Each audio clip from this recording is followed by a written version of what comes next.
Este anime comienza de forma directa e incómoda. Un chico está persiguiendo a una chica y no en sentido figurado. Literalmente la está siguiendo por todos lados. Ella, visiblemente incómoda, le ruega que la deje de seguir, pero él no parece entender señales o simplemente las ignora. Ambos cruzan un campo de fútbol y en ese momento un balón vuela directo hacia el rostro del chico. En ese instante el tiempo se detiene. El joven se presenta a sí mismo como Sayo Wataru, conocido por otros como el acosador de la escuela. La chica que ha estado siguiendo es Aika Natsukawa, la persona de quien lleva años enamorado, y aunque sabe que la ha incomodado con su insistencia, sigue soñando con que algún día ella acepte tener una cita con él. El balón finalmente lo golpea con fuerza. Aika corre preocupada a ver si se siente bien, pero al ver que no tiene nada grave, inmediatamente retoma su actitud habitual. Le exige que la deje tranquila y que deje de seguirla. Wataru, sin responder, simplemente se reincorpora. Al regresar al salón, la rutina cambia. Sayo ya no se sienta cerca de Aika, ni siquiera le dedica el tradicional buenos días. Para las demás chicas del salón, eso resulta desconcertante. ¿Desde cuando el chico que vivía colgado de Aika decidió ignorarla? Una compañera llamada Kei le comenta que probablemente el balonazo fue castigo divino por andar persiguiendo mujeres, y le advierte que si sigue actuando así, todas las chicas acabarán odiándolo. Pero lo curioso es que el golpe en la cabeza parece haber provocado algo más que dolor. Ha despertado su conciencia. Incluso la profesora nota el cambio y le pregunta si está bien, ya que por primera vez está sentado lejos de Aika. Wataru, con un tono burlón, dice que no se había dado cuenta, y todos en el salón ríen por su respuesta, pero lo cierto es que algo ha cambiado en él. Tras la clase y mientras camina por los pasillos, se cruza nuevamente con Aika. Ella, acostumbrada a tenerlo siempre encima, le pide que deje de seguirla, pero él, con total naturalidad, le responde que solo va al baño y luego se marcha sin más. Esta indiferencia desconcierta a Aika, que no entiende qué está ocurriendo. Sus amigos, al ver su actitud, lo confrontan y le preguntan si ya no quiere a Aika o si ya no está enamorado de ella. Wataru les responde con total seriedad: sí la quiere, pero ya no como antes. Ahora solo quiere ser un buen compañero para ella, sin incomodarla y sin presionarla. Durante la hora del almuerzo, una nueva escena sorprende a todos. Wataru va solo a la cafetería. Antes solía insistir una y otra vez para comer con Aika, pero ahora parece decidido a no molestarla más. Así que toma su bandeja y se marcha al parque, donde prefiere almorzar en soledad. Ahí se le acerca una chica que jamás le había dirigido la palabra. Se presenta como Rena Aizawa, estudiante de la clase B. Wataru se pone visiblemente nervioso, pues no está acostumbrado a que una chica lo aborde de forma tan directa. Ella simplemente le da un saludo casual y se marcha sin dar más explicaciones. Más tarde, al regresar al salón, sus compañeros le informan que tiene una visita. Una vez más se trata de Rena. Esto provoca molestia en uno de sus amigos, quien lo acusa de estar coqueteando con otras chicas cuando, supuestamente, aún tiene sentimientos por Aika. Justo en ese instante, él choca accidentalmente con Kei y con la propia Aika. Al ver que está hablando con otra chica, Aika decide no decir nada, simplemente lo ignora y se retira del salón con un rostro serio. Durante la clase de deportes, Aika sigue distante. Está claro que algo le molesta. Mientras Wataru va a los bebederos, se encuentra con Kei nuevamente, quien no pierde la oportunidad de lanzarle una indirecta. Le llama mujeriego. El desconcertado pregunta por qué dice eso, y Kei le responde con total frialdad. No lo culpa por haber caído ante Rena, una de las chicas más lindas y populares de la escuela. De hecho, es tan admirada que siempre ha salido con uno de los chicos más guapos y populares de todo el colegio. Esa pareja era tan estable y famosa que nadie pensaba que se pudiera separar, y menos por alguien como Wataru. Intrigado por la conversación, decide acercarse a la clase B para ver con sus propios ojos al novio de Rena. Lo escucha hablando con sus amigos sobre chicas que le gustan, y ahí escucha algo que lo deja sin palabras. El chico dice que su verdadero interés está en Aika, la chica de la clase C. Sayo regresa al salón y se encuentra con Rena, quien le comenta que le gusta hablar con él. Sin embargo, la conversación es rápidamente interrumpida por Kei, quien se entromete sin rodeos y le pregunta a Rena por qué terminó con su novio. La pregunta incomoda visiblemente a Rena, quien responde que simplemente hubo cosas de su relación que no le gustaron y por eso decidió terminarla. Kei sin filtro comenta que entonces su novio no era el chico perfecto que todos pensaban, sino que terminó siendo igual a todos los demás. Esa afirmación hace estallar a Rena, quien se molesta y le dice con firmeza que le prohíbe hablar así de su exnovio. Sin esperar más, Rena sale corriendo del salón, claramente afectada. Sayo decide ir tras ella hasta alcanzarla en un parque cercano. Ahí le pide disculpas en nombre de Kei, ya que nunca pensó que ella sería tan cruel al hablar así del exnovio de Rena. Ella, por otra parte, aún alterada, le hace una pregunta directa, porque cuando está con ella no menciona a Aika. Después de todo, se nota que él está enamorado de ella. Sayo se sorprende ante la pregunta y le consulta cómo lo supo. Rena le responde que no hace falta ser un genio, pues toda la escuela sabe que él está enamorado de Aika. Ante eso, Sayo decide abrir su corazón y le cuenta que desde la secundaria ha sido rechazado por todas las chicas que le han gustado, y recuerda en especial una vez en la que se le declaró a una chica, pero ella lo rechazó de la forma más cruel. Le dijo enfrente de todos que era un perdedor y que jamás saldría con alguien como él. Como si eso no fuera suficiente, su novia apareció, lo golpeó sin dudar y Sayo salió volando, justo para aterrizar en el pecho de Aika. Aunque ella lo recibió con una fuerte bofetada, lo que quedó grabado en su corazón fue su gesto posterior. Le tendió la mano para ayudarlo a levantarse. Esa pequeña muestra de amabilidad fue suficiente para dejarlo completamente flechado. Desde ese entonces no pudo mirar a otra chica, pero con el paso de los años ha llegado a una conclusión dolorosa. Aika nunca le corresponderá, así que ha decidido hacerse a un lado y apoyarla desde lejos, deseando que sea feliz. Rena escucha su historia con atención y le agradece que haya sido tan honesto. Sus palabras la reconfortan y por un momento ambos logran conectar más allá de las apariencias. Al día siguiente, al llegar a la escuela, Aika y Kei se sorprenden al ver a Rena, que ha vuelto con su novio. Kei no pierde la oportunidad de burlarse de Sayo, insinuando que también fue rechazado por ella. Él, sin inmutarse, responde que nunca hubo algo entre ellos y Rena solo quería darle celos a su exnovio, que por lo visto el plan funcionó. En ese momento sus amigos se acercan para cuestionarlo. Le dicen que últimamente se está comportando de forma muy extraña y que si sigue así solo logrará que Aika se aleje aún más. Pero Sayo, fiel a su nuevo pensamiento, responde con ironía que no lo molesten, ya que está en pleno divorcio. Eso hace sonrojar mucho a la buena de Aika. Más tarde, mientras está en su casa lavando los platos, alguien toca la puerta. Para su sorpresa es Aika. Él la recibe confundido, sin saber a qué se debe esa visita. Ella, sin rodeos, le pregunta si le ha estado pasando algo últimamente, ya que no es el raro de siempre. Le resulta extraño que él haya dejado de ser raro. Con la tensión en el aire, Sayo le pregunta si estaría dispuesta a salir con él, y como era de esperarse, Aiko lo rechaza. Pero Sayo ya lo sabía, y es por eso que al escuchar su respuesta solo se queda en silencio, resignado, pero demostrando lo obvio. En ese momento aparece su hermana, quien los había estado espiando, y ella interrumpe la escena de forma repentina, con la intención de evitar que Sayo deje ir a una chica tan linda como ella. Esta situación incómoda termina con Aika retirándose de la casa. Sayo decide acompañarla de regreso, y durante el trayecto Aika le pregunta qué era eso que iba a decirle antes de que lo interrumpiera su hermana. Él, con tranquilidad, le dice que simplemente ha decidido dejar de seguirla, y que a partir de ahora espera que puedan ser solo buenos compañeros. Incluso le pregunta si entre sus amigas conoce a alguien que podría ser buena pareja con él. La conversación termina con una sensación de distancia, pero también con cierta paz. Al día siguiente, Kei se le acerca para informarle de un problema que él, sin querer, ha causado. Observa a Aika sentada sola en su asiento y que él explica que, como él pasaba todos los días pegado a ella, las chicas nunca se acercaban por miedo a ser relacionadas con un acosador. Ahora que él se ha alejado, Aika ha quedado sola y no tiene otras amigas más que ellos. Sayo al ver esta escena no puede evitar sentirse culpable y comprende que sin querer su antigua obsesión provocó el aislamiento de Aika. Mientras caminaba por la escuela, Sajo se encuentra inesperadamente con una chica imponente que se le interpone en el camino. De inmediato le pregunta si es él el chico que asustó a su compañera, y es que días atrás, cuando Sajo corrió detrás de Rena, accidentalmente chocó con una estudiante. Aunque intentó ayudarla, ella reaccionó con miedo, rechazando su ayuda por completo. Sajo recuerda claramente el incidente y sin dudar se disculpa por haber causado tal impresión. La chica frente a él se sorprende, no por el accidente sino por el gesto de disculparse tan sinceramente. Ve en él una actitud admirable y digna de respeto. Estaba por marcharse cuando ella lo detiene. Quiere saber si sabe quién es ella. Sajo le responde que no hay alumno en la escuela que no sepa quién es. Se trata de Rin Shinomiya, la presidenta del comité disciplinario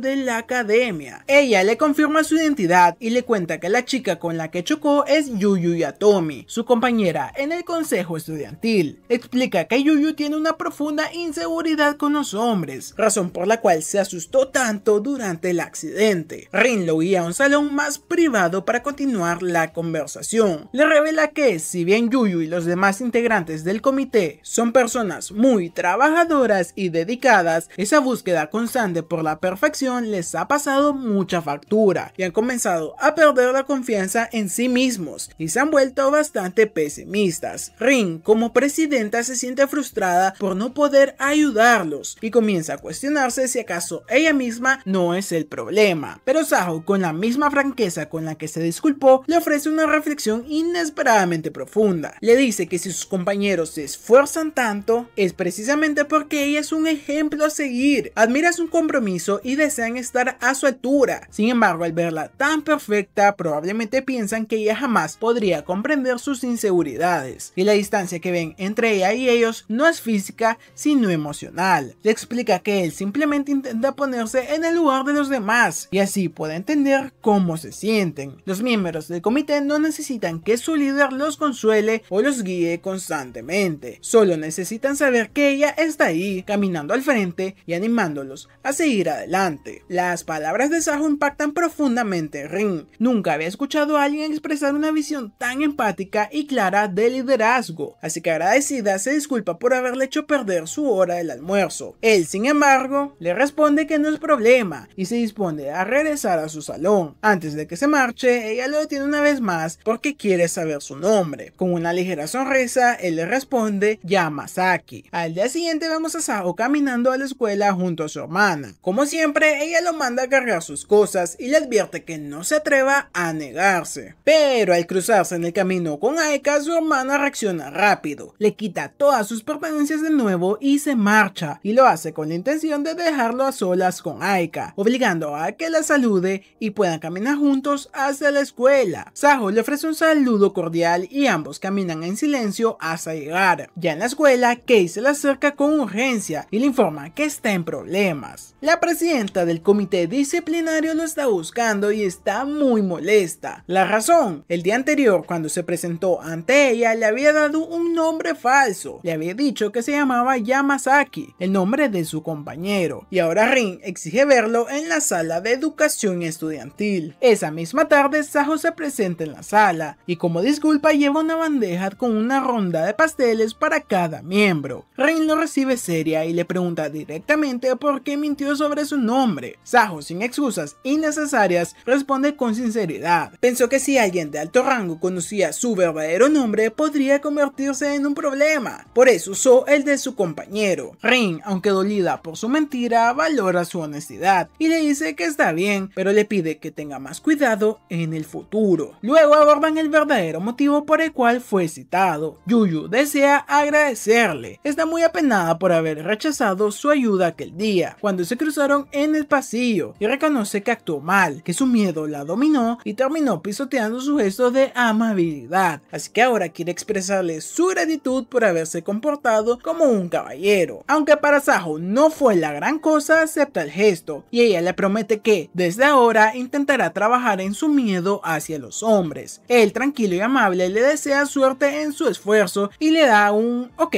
genial, para luego despedirse con una sonrisa. Tras regresar al salón, Kei se le acerca con una noticia alentadora. Aika ha comenzado a charlar nuevamente con las demás chicas, algo que no sucedía desde hacía bastante tiempo. Entusiasmada, Kei lo invita a unirse al grupo y a acompañarlas, pero Saho rechaza la propuesta. Él es consciente que su cercanía con Aika podría volver a alejar a las demás chicas y por ello decide, con cierta resignación, mantenerse al margen. En ese instante recibe un mensaje de su hermana, así que se retira del aula. Su hermana, vicepresidenta del consejo estudiantil, está desbordada de trabajo y necesita ayuda urgente. Saho, que tiene habilidades destacadas en temas administrativos, es la solución ideal y a pesar de su cansancio acepta colaborar y su eficiencia deja impresionados a todos los miembros del consejo, que lo elogian sin reservas. Cuando termina su jornada de apoyo, aclara que solo ha aceptado ayudar por ese día y que no tiene intención alguna de repetir la experiencia. Pero su hermana, que lo conoce bien, le lanza una mirada que dice más que 1000 palabras. Frente a tal presión emocional, Saho termina cediendo. A partir de ese día, ella lo espera en la oficina escolar con trabajo acumulado y con confianza en que no le va a fallar. Al día siguiente, las amigas de Aika se acercan con una propuesta. Quieren organizar una visita a su casa para conocer a su hermana. La idea los entusiasma y de inmediato comienzan los preparativos para la reunión. Mientras tanto, Kei le cuenta a Saho lo que está ocurriendo y que, por supuesto, él también está invitado. Pero Saho, con una sonrisa algo triste, se excusa. Duda que Aika le permita acercarse a su hermana y no quiere causar incomodidades. Les desea lo mejor, pero decide no asistir. Al finalizar las clases, Uri se dirige al despacho estudiantil para continuar con sus tareas, pero algo inesperado ocurre. Aika lo detiene. Se nota nerviosa y le pregunta directamente si realmente no quiere asistir a la reunión. Saho, intrigado, le devuelve la pregunta. ¿De verdad quieres que vaya? Y justo cuando Aika estaba por responder, Rin aparece y los interrumpe con urgencia, llevándose al chico y dejándola sin poder contestar. Ya a solas, Rin le confiesa que ha estado siguiendo sus consejos. Sin embargo, ahora enfrenta un nuevo problema. Yuyu sigue desanimada. Siente que las disculpas que le ofreció Saho no fueron bien recibidas y eso le ha afectado aún más. Saho le responde sin rodeos. Le dice que en efecto no creyó sinceramente en sus palabras. Pensó que se disculpó no por remordimiento, sino por quedar bien delante de Rin. Por eso, incluso él permitió que Rin estuviera presente, para que fuera testigo del valor de Yuyu el disculparse y no porque quisiera escucharlo él. Una vez más, Rin queda asombrada por la madurez emocional y capacidad de análisis que demuestra. Saho le explica que antes su mundo giraba únicamente alrededor de una persona, pero ahora que ha soltado ese apego, es capaz de ver más allá y comprender mejor a los demás. Al final del episodio vemos la escena en la casa de Aika. Sus amigas y compañeros se han reunido para conocer a su pequeña hermana. Ella ayuda a Aika a servir postre y todos quedan encantados con lo adorable que es. Uno a uno se presentan y uno de ellos se llama Takaki y su hermanita trata de repetir el nombre, aunque no lo logra del todo, lo que genera es una oleada de ternura entre todos los presentes. Sin embargo, y a pesar del ambiente alegre, Aika no parece estar completamente feliz. Se nota distraída, quizás porque una persona importante para ella no ha asistido. Tiempo después vemos a Saho caminando hacia la escuela. El verano ha llegado y el calor se vuelve sofocante. Al llegar al aula se encuentra con Kei y al verla no puede evitar pensar que el verano tiene algunas recompensas. Kei, sin perder la oportunidad, lo llama pervertido. Intuye que lo único que quiere ver es a Aika usando su uniforme de verano. Y tenía razón. Saho mira a Aika y piensa que con ese uniforme parece un ángel. La imagen es tan serena como dolorosa, pues aunque la tiene cerca, ya no puede estar a su lado. Durante la clase de deportes, Sasaki se encuentra cerca de Saho y comienzan a conversar de forma natural. Sasaki le cuenta que recientemente conoció a la hermanita de Aika y con entusiasmo le muestra algunas fotos en su celular para que él también la vea. Mientras revisan las imágenes, Saho recibe un mensaje de su hermana. En él informa que ese día no necesitará su ayuda. Sasaki, curioso, le pregunta si su hermana siempre le habla de manera tan directa. Saho le responde que sí, que así es como ha sido siempre. Su hermana no es de las personas que muestran preocupación por él y ahora que lo piensa, ni siquiera la vio en todo el fin de semana. Ya en la hora del almuerzo, Saho se sienta solo a comer, como ya es costumbre. Sin embargo, Yamasaki se le acerca amablemente para que no coma solo. Lo invita a sentarse junto a él y con las amigas de Koga. Durante la conversación, una de las chicas le pregunta directamente qué ha pasado entre él y Aika. Les dicen que ya no se les ve juntos como antes estudiantes y que parecían novios, pues siempre hacían todo juntos. De pronto la conversación se vuelve más atrevida. Una de ellas incluso le pregunta si ya lo habían hecho. Sajo, sorprendido, responde que ni siquiera sabe dónde vive Aika, lo cual provoca burlas. Las chicas se ríen y le dicen que quizás es tan ordinario que por eso Aika no quería nada con él. Luego le preguntan por Rena, la chica con la que lo vieron días atrás. Él, incómodo, aclara que fue simplemente un malentendido. En ese momento, Aika irrumpe, toma del brazo a Sajo y lo lleva a un cuarto apartado para hablar en privado. Está visiblemente molesta y Sajo se pregunta qué puede haber hecho mal esta vez. Él le pide que se calme y le pregunta por qué está tan enojada. Aika, sin rodeos, exige una explicación. ¿Por qué está hablando con esas chicas? Sajo, confundido pero también intrigado, piensa que por un momento ella podría estar celosa y durante un instante se alegra. Sin embargo, Aika se apura a aclarar que no se trata de eso. Sajo se frustra y le pide entonces que le explique cuál es el problema. Si no son celos, ¿por qué le molesta que hable con otras chicas? Ella no puede responder. Sin decir más, sale corriendo del lugar, dejándolo con más preguntas que respuestas. Cuando llega al aula, Sajo le pregunta a Kei si existe alguna posibilidad de que Aika esté celosa de él. Kei se ríe y le dice que eso es completamente imposible, pero a pesar de su respuesta, Sajo no puede quitarse de la cabeza lo ocurrido, porque aunque no tiene pruebas, algo dentro de él le dice que Aika no fue indiferente. En ese momento, un miembro del consejo estudiantil se le acerca y le pide hablar en privado. Y en otro lugar, Sajo supone que quieren su ayuda con trabajo administrativo, pero el chico aclara que no es por eso, han venido a hablar sobre él. El estudiante le hace una pregunta directa: ¿qué piensas de ti mismo? Sajo, sin dudarlo, responde que es un perdedor. Entonces el chico le dice que sabe que estuvo enamorado de una chica por años y que de pronto, sin aviso, decidió rendirse. Le pregunta por qué lo hizo y también le pregunta si su hermana sabe todo eso. Sajo le responde que no es cercano a su hermana y que si a alguien le importa poco en esta vida, probablemente es a ella. Pero el chico niega rotundamente eso y le explica que su hermana sí que está preocupada, tanto que cree que todo este cambio repentino en Sajo ha sido culpa suya. Piensa que, sin querer, le arruinó su juventud y ahora se siente terriblemente culpable. El chico le dice que han intentado animarla, pero nada ha funcionado. Sajo, algo escéptico, le responde que seguramente está exagerando. Sin embargo, el chico insiste. Lleva mucho tiempo conociendo a su hermana y nunca la ha visto tan deprimida como ahora. Sajo se queda en silencio, no puede ignorar esa información. Al fin y al cabo, es su familia, así que le pregunta qué puede hacer para ayudarla. El chico, aliviado por su disposición, le agradece y le pide que lo siga. Mientras caminan hacia su destino, Sajo le pregunta por qué se preocupa tanto por su hermana, y en medio del camino se encuentran con varias chicas que lo saludan con entusiasmo. En ese entonces el prota le pregunta si acaso no se ha dado cuenta de lo popular y atractivo que es. Él le responde que sí, que lo sabe, pero también le confiesa algo más profundo. Hace años se permitió abrir su corazón al amor y lo lastimaron gravemente. Cayó en un pozo emocional muy oscuro y fue su hermana quien lo sacó de ahí. Ahora que ella se encuentra mal, él siente que es su turno de corresponderle. Sajo llega a la azotea de la escuela y ahí se encuentra con su hermana, Kaede. Sorprendida, ella le pregunta por qué está ahí si se suponía que debía verse con Rin. Sin embargo, Sajo le aclara que Rin no asistirá, está ahí por una sola razón: hablar con ella. Le pregunta directamente si ha estado deprimida últimamente. Kaede, incómoda, intenta negarlo, pero Sajo ya lo sabe todo. Fue el chico quien se lo contó. En ese momento, Kaede deja de fingir, le confiesa que hace años conoció a una persona que también estuvo enamorada de alguien sin ser correspondida. Esa persona, al rendirse, cayó en una crisis emocional profunda y desde entonces ella temió que su hermano pasara por lo mismo. Si eso llegara a suceder, ella se sentiría como la principal culpable, porque según sus propias palabras, ese niño, su hermano, no ha hecho más que menospreciarse y ella tampoco ha hecho mucho para ayudarlo. Así que le confiesa que todo este comportamiento fue un simple juego. Le dice que debería empezar a confiar más en sí mismo y le promete que desde ahora será más cuidadosa con lo que dice. Ya no volverá a burlarse de él. Pero justo cuando Kaede intenta cerrar con palabras de consuelo, Sajo la detiene. Le responde con firmeza que está equivocada. Ser amable con él ahora, a estas alturas de la vida, no servirá de absolutamente nada. Decirle cosas bonitas no le dará más confianza, porque, le confiesa con honestidad, nunca tuvo una hermana linda y adorable. Nunca vivió lo que otros consideraban una relación de hermanos cariñosa. Pero aún así, a pesar de todo lo que ha recibido de ella, a pesar de todos los insultos, esa hermana gruñona, sarcástica y molesta es la única que quiere. En ese momento, de forma inesperada, Desesperada, Natsukawa aparece, furiosa, y toma a Saho del cuello, obligándola a que se disculpe con su hermana por las cosas tan crueles que acaba de decirle. Saho, desconcertado, le pregunta qué está haciendo ahí, y en su tono hay una pizca de burla. Si realmente no le importa por qué se tomó la molestia de subir todas las escaleras solo para verlo. Natsukawa, nerviosa, cae en cuenta de lo que hizo. Avergonzada por sus propias acciones, huye de inmediato. Y sí, Natsukawa es Aika. Kaede, por su parte, recupera su actitud habitual, la de siempre, y también se retira sin más palabras. De camino a casa, Saho reflexiona sobre todo lo que ocurrió en la escuela. A pesar de los celos de Natsukawa, se repite a sí mismo que no hay forma de que ella pueda sentir algo por él. Ya en casa, compra unos bocadillos para su hermana. Cuando se los ofrece, Kaede le responde que no los quiere. Saho entonces le dice que en ese caso se los comerá él, pero apenas dice ello, ella se los arrebata con rapidez y empieza a devorarlos. Saho aprovecha la situación para tomarle muchas fotos con la boca llena. Le dice que seguro a sus compañeros les encantará conocer a la verdadera Kaede. Aunque ella protesta, hay una complicidad distinta entre ambos, un lazo que por fin empieza a reconstruirse. Días después, Kei y Aika se encuentran en una cafetería. Kei, sin rodeos, le pregunta por qué fue tan dura con Saho. Aika se queda en silencio y luego responde que sinceramente no sabe por qué actúa así. Tal vez estaba alterada por la reunión que tuvieron en su casa o por otras cosas que no logra entender. Kei entonces va directo al grano. Le recuerda que Iri, la hermana de Aika, logró llevarse bien con todos sus amigos rápidamente, a diferencia de Aika, que en su momento tardó en abrirse. Y Kei con sutileza le sugiere que quizás quería que su hermana se encariñara con alguien en particular, y ese alguien era Saho. Aika intenta negarlo, pero Kei la mira fijamente. Le dice que Saho pasaba tanto tiempo con ella